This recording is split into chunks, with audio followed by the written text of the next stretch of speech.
na de adro so ne ye be hwe ye online portals ahodo myjoyonline.com adomonline.com and some ahodo ya hwe gu ho no mo no ye bebiebie mu ama o na wo hunu de ntia so de anopa wo hwe bedwam kakra ne mpo ye ko break ya still no ano wo se wutumi ekoye online portal no so na some ahodo gu ho no mo no akwakenkem no hunu de ekoso wo mayi mu ama ahodo so agwekansie mu nsem na gidie mu nsem ni nyina no ebigu adomonline.com afede obonkrata ne so betru kwasinsia so ye krato ye ne de obonkrata ne kitan denden de obadwo pocket sa no a no ahunu se watena kire ho ahwehwem de dis wo bom no obebom de dis wo miem obemiem de o se ye fa ne sa so ne fa ne sa we na ye warm up to asemi de ka sa pepepe enti kwasinsia ye krado me kwade ho na eja yenhwe nsem ewo de obonkrata no ebukwasi adwa kwaba mejoso boko de oh nyakopon gusi right de me ase blue and red inso de aka white na se tatra mi ko bi kama wanya France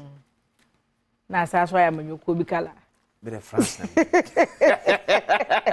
tina ma fa white ranka tinanko ya be obi wasi ye hu be bi ato abakwa no so nto abada mpasem ai tinanko se bi a hye oh nyam yadom ya me ase ampam te se na brante ba ko se o mo assembly ma onya de o mo ade osi o mo MP kura hu so na assembly ma o MP su ko me ka cho so mo nya development and so mo development husika okay ko me ka cho se MP se nya development but oji common fund so ye campaign oba se na makwan ye no be campaign ko la jori but oji MPs common fund enu nye breakfast ka o enu ye de ye me de bo man si ne ho bra ti MPs da mo na mo ye se MP nye development munya common fund neje common fund no yes give it to the assembly na kwata bi e ba no yes give it to the assembly if say unye development I know kwa MP ni ho ye wo MPs common fund ye wo district assemblies common fund okay let's MP ni wo ne de assembly gine de o de ye mpuntu MP gine de o de ye de okay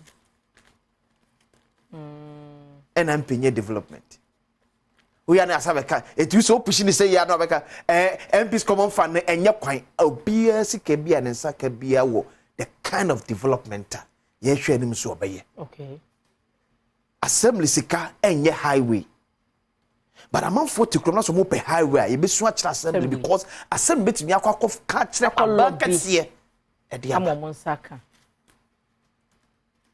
MP nye development ni area de common fund ni enu akọ parliament ko hwe ona reach the champion then ya brace africa de aban ko court ade ya common fund akem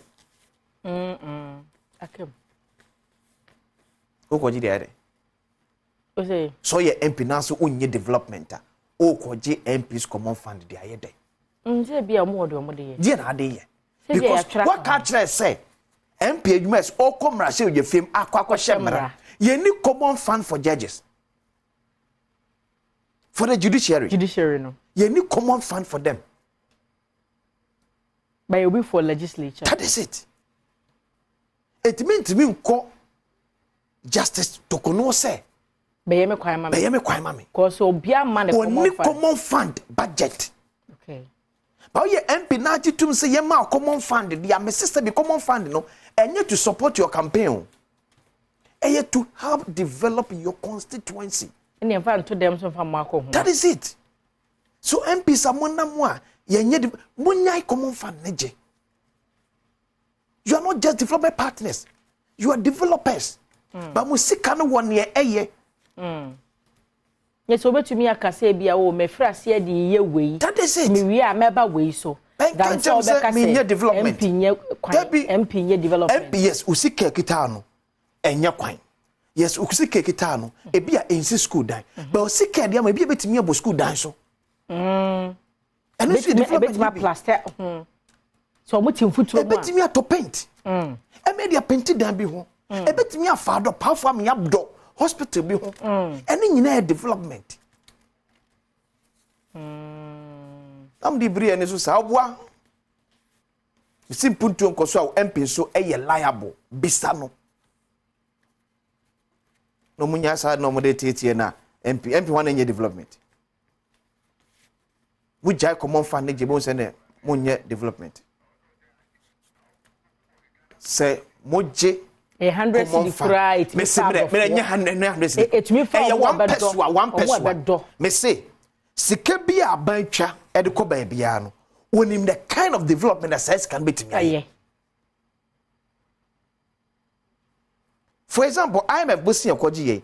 IMF for ye ni made e pese ye dis kan ye nti e ho sika na etwa de ma ye. Yes. So just here.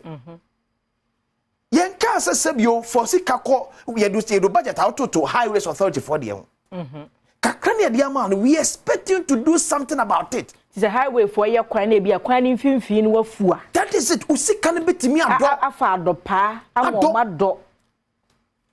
Me say anya hwekra MPs common fund betimi abo school dan so. That is also part of development.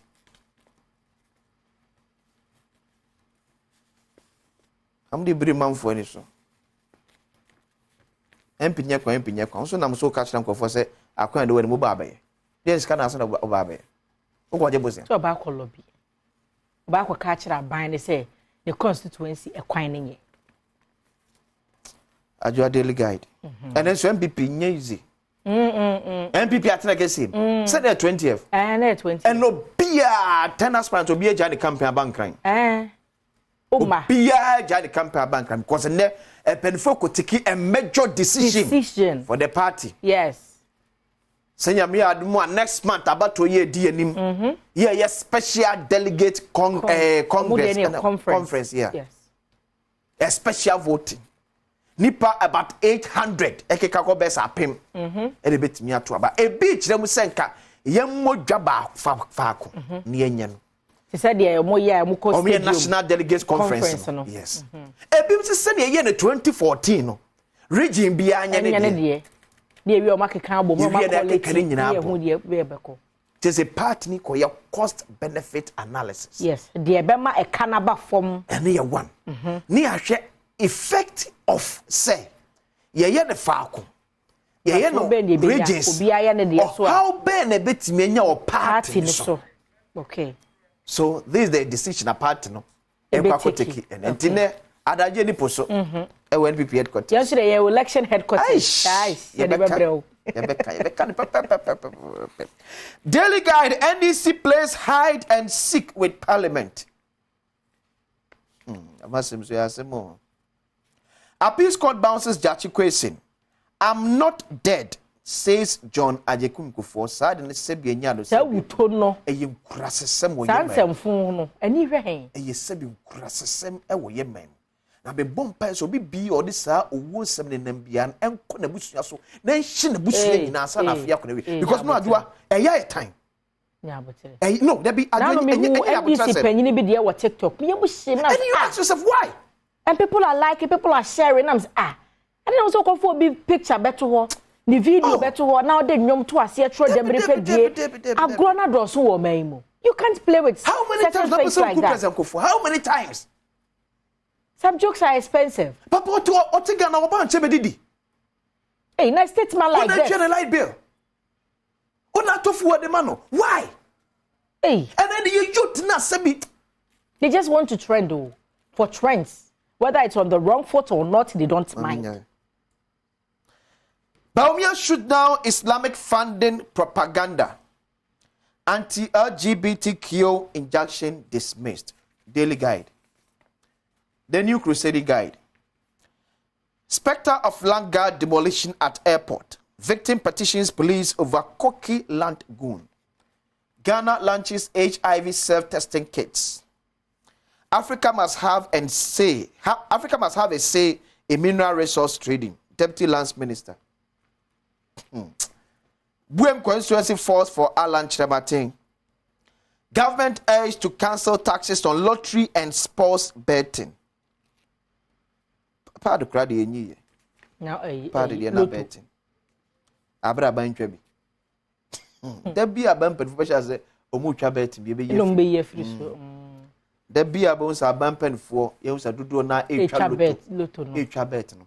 to na da so na ebe yi te se pa de say be du be hu say aban panimfo do na ebu omo nsa no o start see bobi no ebe yi sa to no yes enka omo ne de forget sa na aban hye de sa na ti enka na forget enya asem forget ti de be ka omo no yo mo ni be sha ase ebu asebi sika o be ye de ka da mo omo no ebe yi sa to apa de bo be ye de am omo no ebe yi sa to no de fi etimu am pre no loto ne bet munya abot ene mmompa ye na aban ne start because se na ekeka kon enche MPs betwa bi MPs ma ho be se be 150 180 o be sha se etwa loto etwa bet omudi na se eto na ka omo a wo say next one is say yenko file for review why timunya abot enche o ma betwa then Amamole chief calls for unity to promote development. New Crusading Guide and the Chronicle. Now, Ajwa Mfenko online. Baumia speaks. My hands are clean.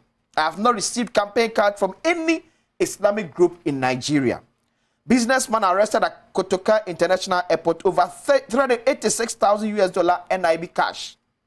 Alan Cash promises to empower 2 local road contractors per constituency. $2 million payment for SkyTrain project was made by GIF, not Railways Development, Railways Ministry. Gatti and I can say the Chronicle. That's not the way. We are about to NPP finalizing list for Special Delegates Congress. Emu and some yaboboso dada na fe was medical negligence. We know e ko bia sorry say KUST hospital. Awofo a wo mo ba no wanya nam akomako edu 10 days a wo mo akra ne firi mu no. Omo hu say medical negligence. Oh. Ayo mananyonga So I don't know jom dia na show. But wait 37 military hospital. Let's ask ourselves, I didn't know most of Yoko report about medical negligence. 37 military hospital account. But it is manned by one of the institutions most disciplined. Yes. So why is it happening so? And then most of Yoko medical negligence report about Bonton. Yeah, not 37 military hospital account. And so yeah, for I understand be was discipline. Discipline. Why is it so? Well, Ghanaians celebrate Azuma Nelson on 65th birthday. Yes. Brutal. And rane mo de. And rane fe. Azuma Nelson. Nyame yeshira ye. Opanyi wa bobra. And I may see the comment me as a Wallace and you yes. Now or boss and yes. Sometimes you sleep and do me. Hey, now was Zuma about Cobot. Sometimes on a free night call. No, to hear we are nice. What you know to 5 a.m. One echo.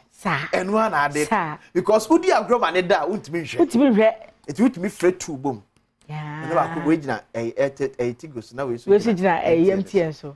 That's a phone. But now, body. Hello, I don't know me in Ajaso.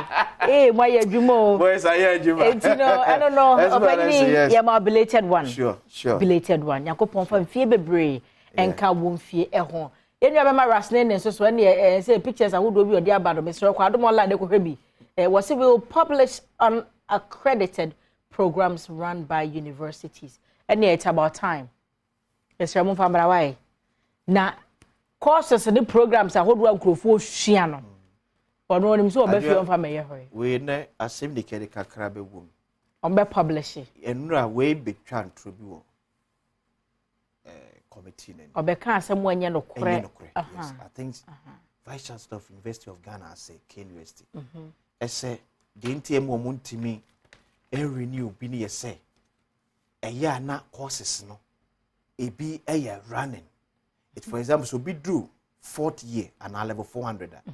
At that time, no, you reviewer a year and a seeking for accreditation now. Because running, but Sasa okay. Sasa okay. Yes. Okay. It's in there. Remember this one for me. See, giant universities in so sa almost say ma. Yanka sans your Dutch. Because courses are supposed to be licensed, registered, accredited. And sana ya rane. Asemi di kanti ude yemfa nkonko abusua ye dan ye ho ba na ya wade de na mekai wo se eye agokansie mu nsem beba na matena se na interviews ahodo ho no no ye twa firi ho no mama asemi di kan ejina mu dendende na ya wada nso na ya wada propose forum bejina mu enti ye ba sese ye bedwam sedi nko ba bia